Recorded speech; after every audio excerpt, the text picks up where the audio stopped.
এলকে Bangla audio ও আলোচনা ক্লাসে আপনাদের স্বাগত। আজকে আমি পাঠ করব মতি নন্দীর লেখা কোনি। আজ বারুনি। গঙ্গায় আজ কাঁচা আমের ছড়াছড়ি। ঘাটে থই থই ভিড়। বয়স্কদের ভিড়টাই বেশি। সদ্য ওঠা কাঁচা আম মাথার ওপর ধরে ডুব দিয়ে উঠেই ফেলে দিচ্ছে। ভেসে যাচ্ছে আম, কেউ বা দূরে ছুঁড়ে ফেলছে। ছোট ছোট দলে ছেলেরা জলে অপেক্ষা করে আছে আম সংগ্রহের জন্য। কেউ গলা জলে দাঁড়িয়ে, কেউ বা দূরে ভেসে রয়েছে। আম দেখলেই হুড়োহুড়ি পড়ে যায়।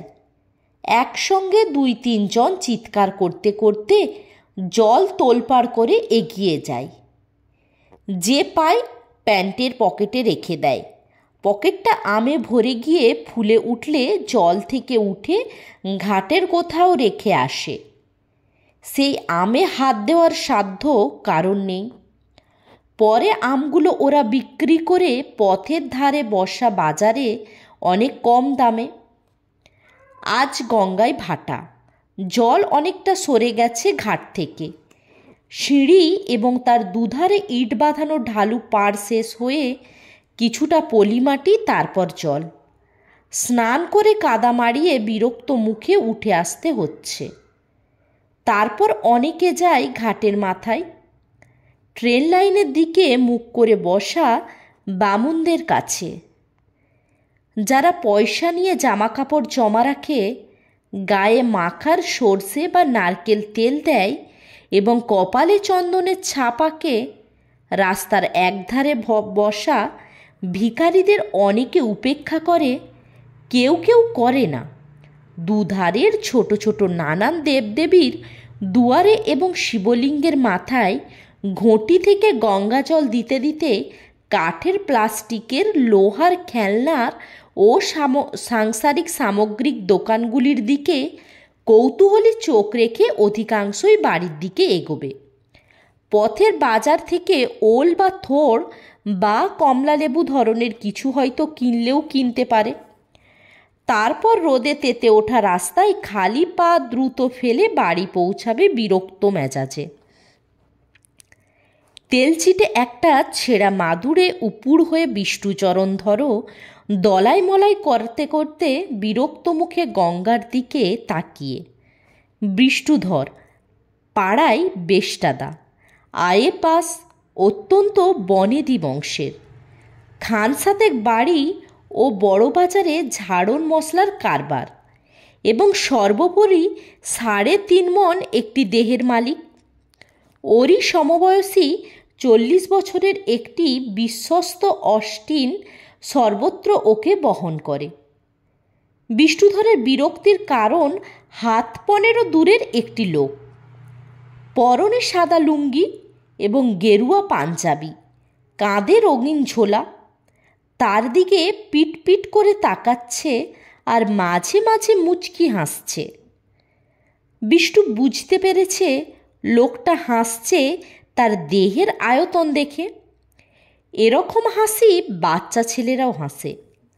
বিষ্ণু তখন দুঃখ পায়। তার ইচ্ছে করে ছিপছিপে হতে। কিন্তু বিষ্ণু বিরক্ত হচ্ছে যেহেতু এই লোকটা মোটেই বাচ্চা নয়। চোখে পুরু লেন্সের চশমা, নুন আর গোলমরিচের গুঁড়ো মেশালে যেমন দেখায়। মাথায় কদম ছাট চুল সেই রঙের। বয়সটা ৫০-এর এধারে বা ওধারে, বছর ৫-এর মধ্যে হতে পারে। লোকটার গায়ের রং ধুলো মাখা, পোড়া মাটির মতো। আর চোখের চাহনি, ধূসর মণি দুটো দেখলে মনে হবে বোধহয় সূর্যর দিকে চ্যালেঞ্জ দিয়ে তাকিয়ে থেকেই মণির কালো রংটা ফিকে হয়ে গেছে। চাহনিটা এমন দেখলে মনে হয় যেন তার মনের সঙ্গে মেলে না। এইসব ব্যাপারগুলো ব্লোটসের মতো পুড়িয়ে দিয়ে ভিতরে সেঁধিয়ে যাবে। চোয়াল দুটোকে শক্ত করে ধরে আছে জেদ। মালিশওয়ালা ডান হাঁটুটা বিষ্ণুর কোমরে চেপে ধরে মেরুদণ্ড বরাবর ঘাড় পর্যন্ত দ্রুত ওঠানামা করাতে লাগলো পিস্টনের মতো।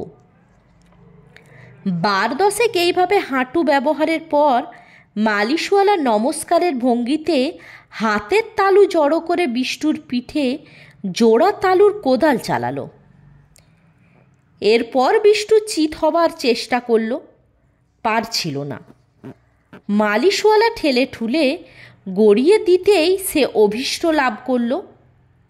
আব্রু রক্ষাকারী গামছাটি ঠিকঠাক করে বিষ্টু গম্ভীর স্বরে নির্দেশ দিল, তানপুরা ছাড়ো। মালিশওয়ালা 10 আঙুল দিয়ে বিষ্টু সারা শরীরের চর্বিগুলো খপাখপ খামচে টেনে টেনে ধরে ছেড়ে দিতে লাগলো। তবলা বাজা মালিশওয়ালা 10 আঙুল দিয়ে বিষ্টুর গলা থেকে কোমর অবধি ধপাধপ চাটতে শুরু করলো। চোখ বুজে প্রবল আরামে নিঃশ্বাস ফেলতে গিয়ে তার মনে হলো লোকটা নিশ্চয় এখন ফ্যাক ফ্যাক করে হাসছে। বিষ্টু তখন খুবই বিরক্ত বোধ করল। সারে গামা কর। মালিশওয়ালা নির্দেশ পেয়েই আঙুলগুলো দিয়ে হারমোনিয়াম বাজাতে লাগলো বিষ্টুর সর্বাঙ্গে। আঙুলগুলো শরীরে কিলবিল করায় সুরসুরি লাগছিল এবং তারই প্রতিক্রিয়ায় চর্বি থলথল করে কেঁপে উঠতেই বিষ্টু শুনল খুক খুক হাসির শব্দ। চিত হয়ে আকাশের দিকে তাকিয়ে বিষ্টু বলল, এত হাসির কি আছে? সেকেন্ড 20 পরে বিষ্টু জবাব শুনল, মেসেজ হচ্ছে না সঙ্গীত চর্চা হচ্ছে? যাই হোক না, তাতে আপনার কি? ব্লাড প্রেশারটা মেপেছেন? আপনার দরকার? ব্লাড সুগার পরীক্ষা করিয়েছেন? কোলেস্টেরল লেভেলটাও দেখেছেন কি? কে মশাই আপনি? গায়ে পড়ে এত কথা বলছেন। চান করতে এসেছেন, করে চলে যান। তা যাচ্ছি, তবে আপনার হাতটা বোধহয় আর বেশি দিন এই গন্ধমাদক টানতে পারবে না। কি বললেন? বিষ্টুধর উঠে বসার জন্য প্রথমে কাত হয়ে কনুয়ে ভর দিয়ে মাথাটি তুলল, তারপর 2 হাতে মেঝে চাপ দিয়ে উঠে বসল। লোকটি কাচুমাচু হয়ে বলল, অবশ্য হাতি কিংবা হিপোর কখনো করোনারি অ্যাটাক হয়েছে বলে শুনিনি, সুতরাং আমি হয়তো ভুলও বলতে পারি। বিষ্টুধর রাগে কথা বলতে পারছে না, শুধু চোখ দিয়ে কামান দাগতে লাগলো। লোকটি পাঞ্জাবি খুলল, লুঙ্গি খুলল, ভিতরে হাফ প্যান্ট। অবশেষে বিষ্টুধর কোনো ক্রমে বলল, আপনাকে যে কি বলবো ভেবে পাচ্ছি না। আমার বউ ঠিক এ কথাই বলে, আপনি একটা নুইসেন্স। আমার ক্লাবের অনেকে তাই বলে। আপনার মতো লোককে চাপকে লাল করা উচিত। লোকটি আবার ছেলে মানুষের মতো পিটপিট করে তাকালো। আচ্ছা, আমি যদি আপনার মাথায় চাঁটি মারি, আপনি দৌড়ে আমায় ধরতে পারবেন? কথাগুলি বলেই লোকটি এক জায়গায় দাঁড়িয়ে ছোটার ভঙ্গিতে জগিং শুরু করল। অনেকে তাকালো, অনেকে ভাবল পাগল। বিষ্টু হতভম্ব হয়ে লোকটির জগ করা দেখতে লাগলো। চাঁটি মারার ভঙ্গিতে হাতটা তুলে লোকটি হঠাৎ বিষ্টুর দিকে ছুটে এলো। বিষ্টু ডুব দেওয়ার মতোই মাথাটা নিচু করল। লোকটি হাত তুলে রেখেই পাশ দিয়ে বেরিয়ে গেল। পারবেন ধরতে যদি চাঁটিয়ে যায়? আমার কিন্তু আপনার থেকে অনেক বয়স। জগ করতে করতে লোকটি আবার এগিয়ে আসছে। বিষ্টুধর বুনো মোষের মতো তেড়ে ফুড়ে উঠে দাঁড়ালো। তাই তো, লোকটি দাঁড়িয়ে পড়ল। তারপর নাচের ভঙ্গিতে শরীরটাকে পেন্ডুলামের মতো ডাইনে ও বামে দুলিয়ে তিড়িং তিড়িং লাফালাফি শুরু করলো। বিষ্টু থাবার মতো 2 হাত তুলে অপেক্ষা করছে। দৃশ্যটা অনেককে আকৃষ্ট করল। আমি রোজ এক্সারসাইজ করি, আইসোমেট্রিক, ক্যালিস্থেনিক, বারবেল, বুঝলেন, রোজ করি। দারুণ খিদে পায়, আপনার পায়? বিষ্ণুধর কথা না বলে শুধু ঘোঁত ধরনের একটা শব্দ করল। খিদের মুখে যা পাই তাই অমৃতের মতো লাগে। এই সুখ আপনার কাছে। উত্তরের অপেক্ষা না করে লোকটি জগ করতে করতে সিঁড়ি দিয়ে নেমে শেষ ধাপ পর্যন্ত গিয়ে আবার উঠে এলো। 3 বার এইভাবে ওঠানামা করে সে বিষ্ণুধরের 5 গজ তফাতে দাঁড়িয়ে হাঁপাতে লাগলো। হাত দুটো নামিয়ে বিষ্ণু তখন খানিকটা দিশেহারার মতো লোকটির কাণ্ড দেখছিল। ওর চোখে এখন রাগের বদলে কৌতূহল। মনে মনে সেই ছিপছিপে শরীরটার সঙ্গে নিজের স্থূলত্ব বদলা বদলি করতে শুরু করে দিয়েছে। খাওয়ায় আমার লোভ নেই, ডায়েটিং করি, ভারিক্কি চালে বিষ্ণুধর ঘোষণা করল, এবং গলার স্বরে বোঝা গেল এর জন্য সে গর্বিত। লোকটি 2 পা এগিয়ে এসে বলল, কী রকম ডায়েটিং? আগে রোজ 1/2 কিলো ক্ষীর খেতুম, এখন 300 গ্রাম খাই। জলখাবারে 20টা লুচি খেতুম, এখন 15টা। ভাত খাই মেপে 250 গ্রাম চালের। রাতে রুটি 12খানা। ঘি খাওয়া প্রায় ছেড়েই দিয়েছি। গরম ভাতের সঙ্গে 4 চামচের 1 বিন্দুও বেশি নয়। বিকেলে 2 গ্লাস মিছরির শরবত আর 4টে কড়া পাক। মাছ মাংস ছুঁই না। বাড়িতে রাধা গোবিন্দ বিগ্রহ আছে, আর হপ্তায় 1 দিন মেসেজ করাই এখানে আসি। আমার এত নোলা নেই, বুঝলেন। সংযম কেচ্ছা সাধন আমি পারি। হাটের ব্যামো ফ্যামো আমার হবে না, বংশের কারও হয়নি। বাজি ফেলে 70টা ফুলুরি খেয়ে কলেরায় বাবা মারা গেছে, জ্যাঠা গেছে অম্বলে। এত কেচ্ছ সাধন করেন, বাঁচবেন কি করে? লোকটি এগিয়ে এসে বিষ্ণুধরের ভুঁড়িতে হাত বুলিয়ে দিল। আহা, সুরসুরি লাগে। বিষ্ণু হাতটা সরিয়ে দিয়ে ক্ষুণ্ণস্বরে বলল, আমার বউ ওই কথা বলে। সকাল থেকে রাত অবধি ব্যবসা দেখি। সর্ষে, চিনি, ডাল, নানান জিনিসের কারবার।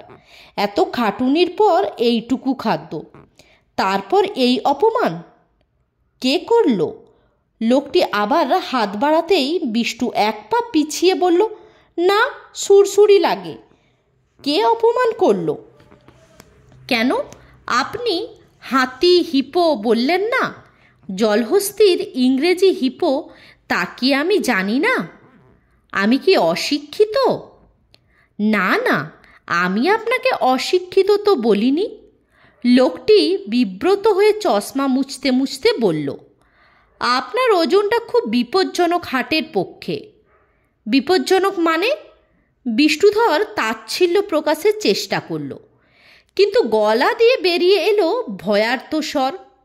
আমি কি মরে যেতে পারি? তা পারেন, আর নয়তো কেচ্ছা সাধনের কষ্ট করতে করতে রোগে ভুগে ভুগে বেঁচে থাকবেন কয়েকটা বছর। বলেই লোকটি 2 হাত তুলে সামনে ঝুঁকে পিঠটা ধনুকের মতো মেকালো। হাতের আঙুল পায়ে ছুঁয়ে আবার সিধে হলো। আপনি আমার থেকে 4000 গুণ বড় লোক, কিন্তু 4 লক্ষ টাকা খরচ করেও আপনি নিজে শরীরটাকে চাকর বানাতে পারবেন না। কীরকম কীরকম? লোকটি তার ডান কনুই শরীরে লাগিয়ে পিস্তল ধরার মতো হাতটা সামনে বাড়ালো। এইবার আমার হাতটা নামান তো। অবিশ্বাস ভরে বিষ্ণুধর হাতটার দিকে তাকালো। শিরা উপশিরার গাঁট সমেত হাতটাকে শুকনো শিকড়ের মতো দেখাচ্ছে। নামান নামান। ফুলো ফুলো আঙুল দিয়ে বিষ্ণু লোকটার কবজি চেপে ধরে নিচের দিকে চাপ দিল। নড়ল না 1 সেন্টিমিটারও। ঠোঁট কামড়ে বিষ্ণু জোরে চাপ দিল। হাতটা একই জায়গায় রয়েছে। বিষ্ণু এবার সর্বশক্তি প্রয়োগ করল। কপালে ঘাম ফুটছে। কিছু লোক দাঁড়িয়ে দেখছে, তাদের চোখে বিস্ময়। লোকটা সাফল্যে না বিষ্ণুর ব্যর্থতায় বোঝা যাচ্ছে না। বিষ্ণু লোকটার মুখের দিকে তাকিয়ে পাতলা হাসি আর চোখ পিটপিটানি দেখতে পেল। হাতটা সে নিচে নামাতে পারছে না। বিষ্টু হাল ছেড়ে দিয়ে ফোঁস ফোঁস করে নিঃশ্বাস ফেলতে লাগলো। কি করে পারলেন? জোরে বলতে শুধু গায়ের জোরই বোঝায় না, মনের জোরই সব হয়। ইচ্ছাশক্তি দিয়ে শরীরের দুর্বলতা ঢাকা দেওয়া যায়। শরীর যতটা করতে পারে ভাবে তার থেকেও শরীরকে দিয়ে বেশি করাতে পারে ইচ্ছার জোর। সেজন্য শুধু শরীরের গড়লেই হয় না, মনকেও গড়তে হয়। শরীরকে হুকুম দিয়ে মন কাজ করাবে। আপনার মন হুকুম করতে জানে না, তাই শরীর পারল না। বিষ্ণুধর বিষণ্ণ চোখে তাকিয়ে থেকে বিড়বিড় করে বলল, ইচ্ছে করে খুব রোগা হয়ে যায়। ঠিক এই সময়ে গঙ্গার তীর থেকে তীক্ষ্ণ চিৎকার ভেসে এলো, কনি কনি। লোকটি গঙ্গার দিকে তাকালো। পরিচ্ছেদ 2। গঙ্গায় একটা আম ভেসে চলেছে ভাটার টানে। 3 জন সাঁতরাচ্ছে সেটাকে পাওয়ার জন্য। কোমর জলে দাঁড়িয়ে 2-3টি বছর 14-15 ছেলে জল থাপড়ে হইচই করে ওদের তাতিয়ে তুলছে। সামনে সামনে ওরা যাচ্ছে, মাথা 3টে দুধারে নাড়াতে নাড়াতে। কোনোই না ভেঙে সোজা হাত পৈঠার মতো চালিয়ে ওরা আমটাকে তাড়া করছে। হঠাৎ ওদের একজন একটু একটু করে এগিয়ে যেতে শুরু করলো, অন্য 2 জনকে পিছনে ফেলে। তখনই চিৎকার উঠল, কনি কনি। পিছিয়ে পড়া 2 জনও গতি বাড়ালো। আমটা প্রায় প্রথম ছেলেটির মুঠোয় এসে গেছে।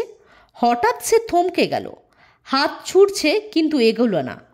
2 তার মাথাটা জলে ডুবল। তারপর সে রাগে চিৎকার করে ঘুরে গিয়ে লাথি ছুড়ল। ততক্ষণে পিছন থেকে একজন ওকে অতিক্রম করে আমটা ধরে ফেলেছে। পা টেনে ধরেছিল। বিষ্ণুধর বলল। লোকটি হেসে চশমাটা খুলে ঝোলায় রাখল। ঘাটের বাইরের দিকে সেখানে কয়েকজন ওড়িয়া ব্রাহ্মণদের একজনের কাছে ঝোলাটা রেখে এসে লোকটি অতি সাবধানে সিঁড়ি দিয়ে নামতে লাগলো। চশমা ছাড়া মনে হচ্ছে লোকটি যেন অন্ধ।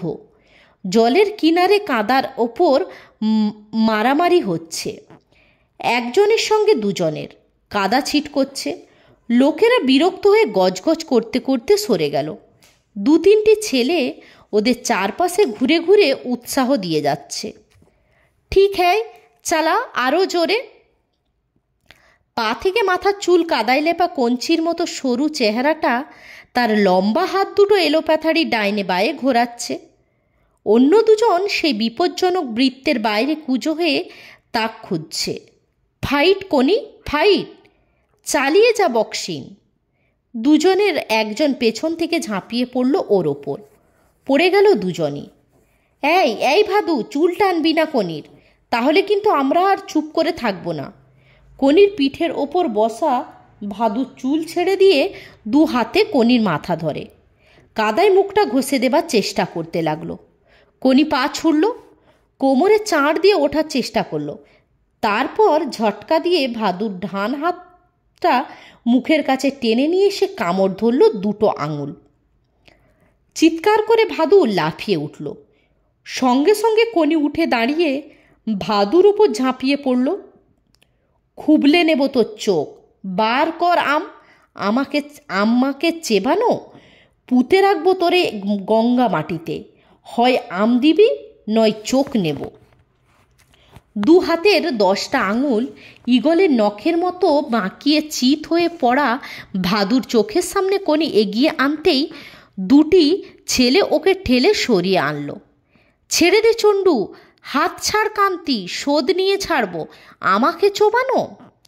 কনির ঠোঁটের কোণে ফেনা, সামনের দাঁত হিংস্রভাবে বেরিয়ে রয়েছে।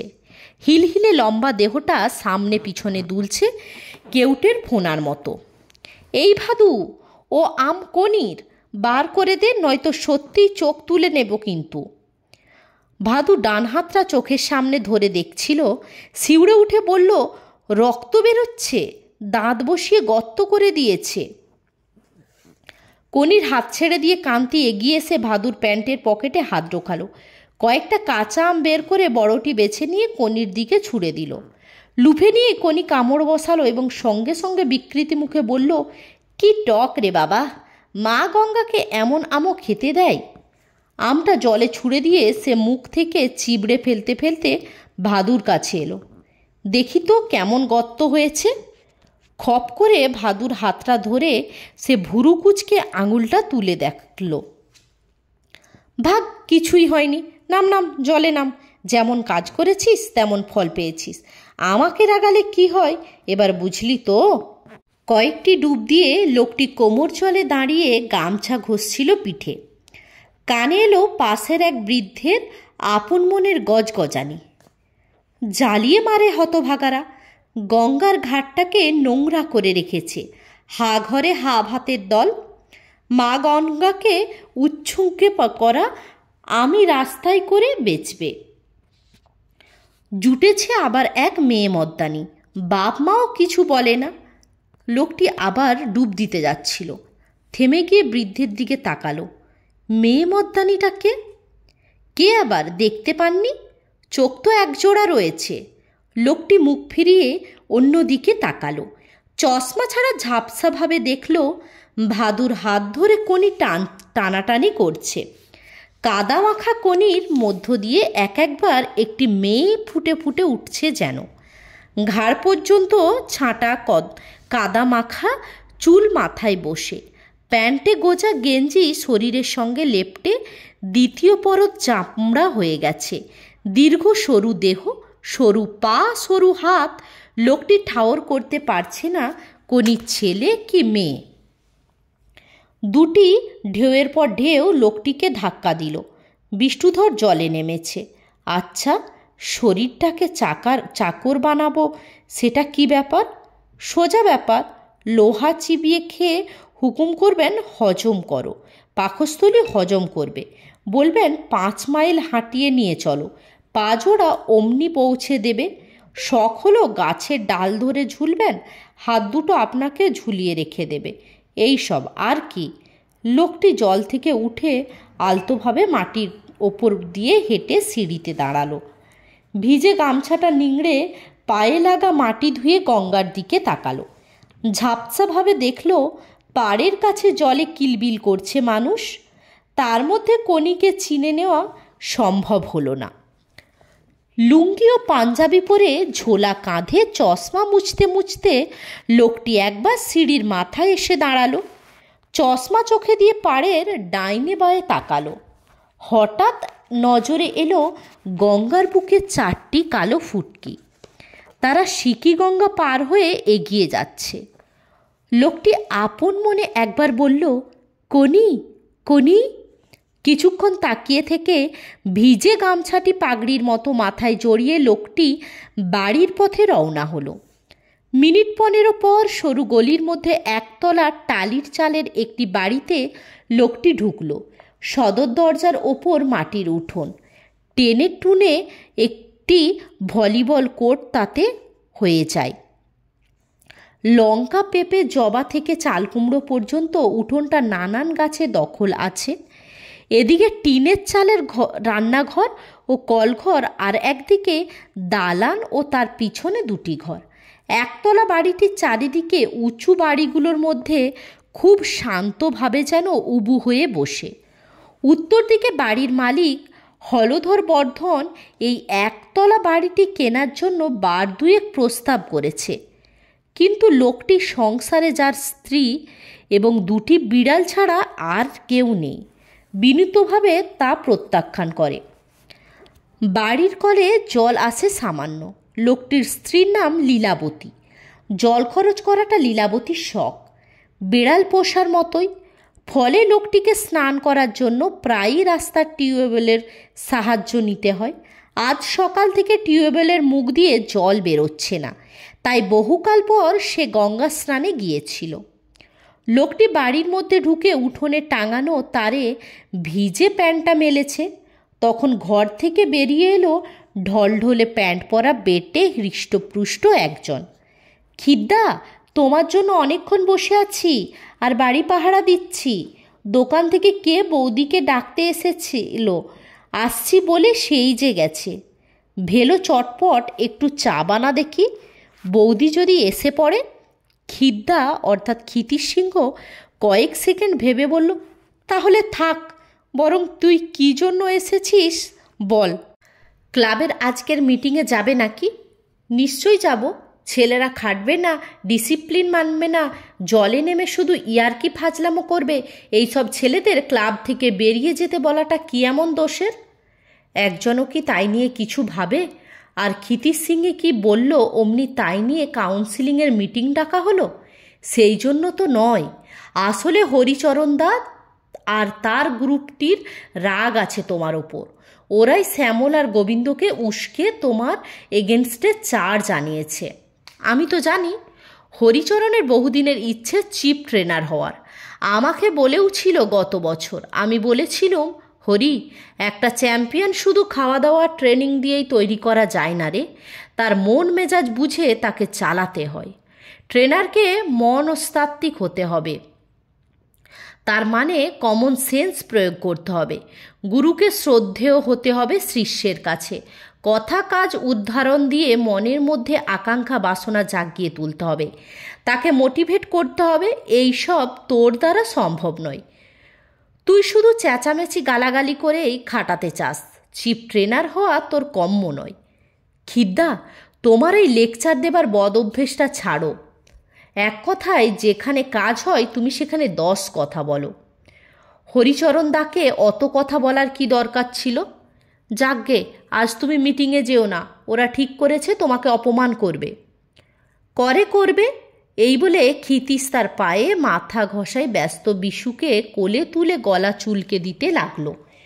চোখ বুজে বিশু ঘর ঘর শুরু করলো। তাহলে যাবেই?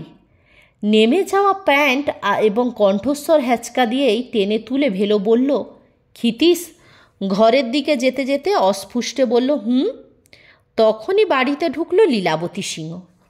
অতি ছোটোখাটো গৌরবর্ণা এবং গম্ভীর, পায়ে চটি, হাতে ছাতা। দুজনের দিকে তাকিয়ে অবশেষে ভেলোকে বলল, বেলা অনেক হয়েছে, 4টি ভাত খেয়ে যেও। ভেলোর হঠাৎ যেন কাণ্ডজ্ঞান ফিরে এলো। ঘড়ি দেখে ব্যস্ত হয়ে বলল, না বৌদি, ইস বড্ড দেরি হয়ে গেল। বাড়িতে ভাত নিয়ে বসে আছে, আমি এখন যাই। খিদ্দা, তোমার কিন্তু না গেলেই ভালো। ভেলো চলে যেতেই লীলাবতী প্রশ্ন করল ক্ষিতীশকে, না গেলেই ভালো মানে?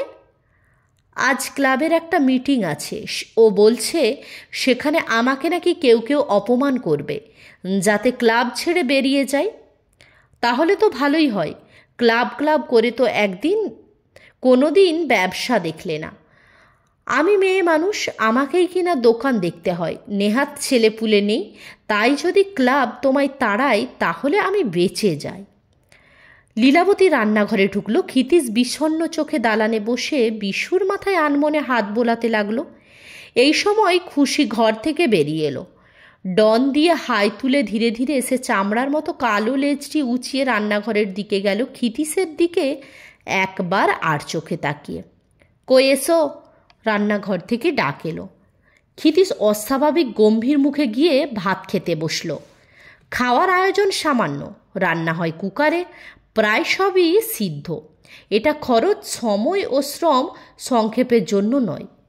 ক্ষিতীশ বিশ্বাস করে বাঙালিয়ানা রান্নায় স্বাস্থ্য রাখা চলে না, এতে পেটের 12টা বাজিয়ে দেয়। সেজন্যই বাঙালিরা শরীরের তাকত পায় না, কোনো খেলাতেই বেশি উঁচুতে উঠতে পারে না। খাদ্যপ্রাণ যথাসম্ভব অটুট থাকে।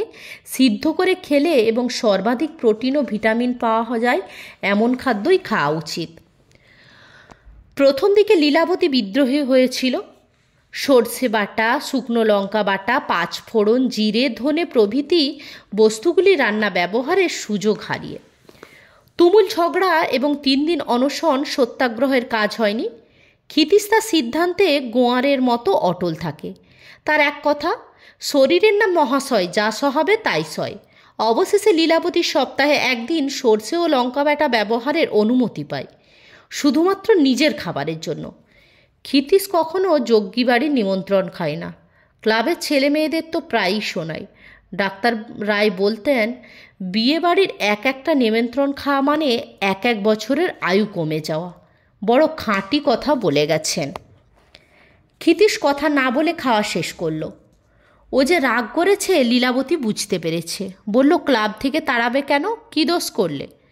ক্ষিতীশ পাল্টা প্রশ্ন করল, তুমি কি এখন আবার দোকানে গেছলে? কেন? গ্রে স্ট্রিটে ট্রাম লাইন ঘেঁষে একপালি ঘরে দোকানটি, নাম প্রজাপতি। আগে নাম ছিল সিনহা টেলারিং। দুটি দর্জিতে জামা প্যান্ট তৈরি করত। এখন দেওয়াল আলমারিতে ছিল কিছু সিনথেটিক কাপড়। ক্ষিতীশ তখন দোকান চালাতো। দিনে 2 ঘন্টা দোকানে বসতো না। দুপুর রোদে তাকে সর্বদাই পাওয়া যেত জুপিটার সুইমিং ক্লাবে। তারপর একদিন সে আবিষ্কার করলো আলমারির কাপড় অর্ধেকের বেশি অদৃশ্য হয়েছে। দোকানের ভাড়া 4 মাসের বাকি এবং লাভের বদলে লোকসান শুরু হয়েছে। তখন লীলাবতী হস্তক্ষেপ করে, দোকানের দায়িত্ব নেয়। টেলারিং ডিপ্লোমা পাওয়া 2টি মহিলাকে নিয়ে সে দোকানটিকে ঢেলে সাজিয়ে নিজের গহনা বাঁধা দিয়ে নাম দেয় প্রজাপতি। পুরুষদের পোশাক তৈরি বন্ধ করে দিয়ে শুধুমাত্র মেয়েদের ও বাচ্চাদের পোশাক তৈরি করে। দোকানে পুরুষ কর্মচারী নেই এবং 4 বছরের মধ্যে প্রজাপতি ডানা মেলে দিয়েছে। আগে 3 দিনে ব্লাউজ তৈরি করা হয়ে যেত, এখন 10 দিনের আগে সম্ভব হচ্ছে না। লীলাবতী তার গহনাগুলির অর্ধেকই ফিরিয়ে এনেছে। এখন তো আর জায়গায় কুলোয় না, তাই বড় ঘর খুঁজছি। হাতিবাগানের মোড়ে একটা খোঁজ পাওয়া গেছে, আমাদের এক খদ্দেরের বাড়ি। বাড়ির গিন্নি এসেছিল মেয়ের ফ্রক করাতে, তাই গিয়েছিলুম কথা বলতে। লীলাবতী এঁটো থালাটা টেনে নিয়ে তাতে ভাত বেড়ে ডাল মাখতে মাখতে বলল, ক্ষিতীশের প্রবল আপত্তি ছিল তার এই খাওয়া থাওয়ায়, লীলাবতীর খাওয়ায়। আনহাইজেনিক এসব কুসংস্কারে বাঙালি যাত্রা গোল্লায় গেল। এই বলে ক্ষিতীশ তর্ক শুরু করেছিল। কিন্তু লীলাবতী যখন অতিরিক্ত ঠান্ডা স্বরে বলল, এটা আমার ব্যাপার, মাথা ঘামিও না, তখন মুহূর্ত বুঝে যায় আর কথা বাড়ালে তাকে গোল্লায় যেতে হবে। তবে ক্ষিতীশ তার প্রতিবাদ জানিয়ে যাচ্ছে। লীলাবতী খাওয়ার সময় তাই কখনোই সে সামনে থাকে না। শোবার ঘরে দেওয়ালে ক্ষিতীশের বাবা মা, ধ্যানমগ্ন মহাদেব, কুরুক্ষেত্রে অর্জুনের সারথি শ্রীকৃষ্ণ এবং ম্যাগাজিন থেকে কেটে বাঁধানো মেডেল গলায় ডন শোল্ডার ও ভিক্টরি স্ট্যান্ডে 2 হাত তুলে দাঁড়ানো ডন ফ্রেজারের ছবি। পাশাপাশি টাঙানো এছাড়া আছে সাধারণত যা থাকে, খাট, আলমারি, বক্স, আলনা এবং টুকিটাকি সরকারি সাংসারিক জিনিস। পাশের ঘরে বই, ম্যাগাজিন, একটা তক্তপোষ এবং তার নিচে ট্রেনিংয়ের জন্য রবারের দড়ি, স্প্রিং, লোহা ছাড়া আর কিছুই নেই। এ ঘরে ক্ষিতীশ দুপুরে 1 ঘন্টা ঘুমায়। পাখা নেই, বিছানা নেই। ওর মতে চ্যাম্পিয়ন হতে গেলে শিষ্যকে নয়, গুরুকেও কঠোর জীবনযাপন করতে হবে। অবশ্য তার কোনো শিষ্য নেই। তক্তপোষে শুয়ে চোখ বুজে ক্ষিতীশ দীর্ঘশ্বাস ফেলল। শিষ্য কোথায়? ঘুম আসার ঠিক আগের মুহূর্তে ক্ষিতীশের আবছায়া চেতনায় ফুটে উঠল লম্বা 2টো হাত বৈঠার মতো গঙ্গার জলে উঠছে আর পড়ছে। মিলিয়ে গিয়ে নতুন আরেকটি ছবি সে দেখল। ফনা তোলা কেউটের মতো হিলহিলে কাদায় লেপা সরু একটা দেহ, লম্বা লম্বা হাত এলোপাথারি ডাইনে বায়ে ঘোরাচ্ছে। ফাইট কোনি, ফাইট। ঘুমিয়ে পড়ার আগে ক্ষিতীশ অকারণে অস্ফুটে উচ্চারণ করল, কোনি। সম্ভবত নামটি তার ভালো লেগেছে।